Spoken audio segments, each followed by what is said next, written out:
Siapa menyangka, ada andil anak bangsa dalam riset yang dilakukan di Universitas Oxford, Inggris untuk pembuatan vaksin ini. Indra tergabung dalam tim Jenner Institute pimpinan Sarah. Sosoknya diketahui lewat video perkenalan tim riset yang dirilis pada Februari lalu.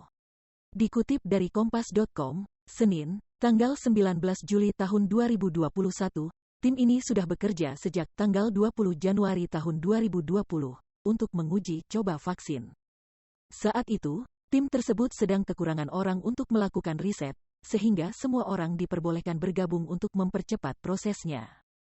Indra kemudian bergabung dan masuk ke tim untuk membantu uji klinis. Lalu apa saja ya yang dilakukan oleh Indra? Indra bertugas menguji antibodi response dari relawan yang sudah divaksin.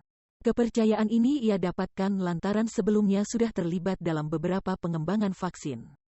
Sebelumnya, Indra sudah pernah terlibat dalam pengembangan vaksin rotavirus dan novel polio di Bio Farma. Seperti yang diketahui, banyak masyarakat yang meragukan efektivitas vaksin AstraZeneca.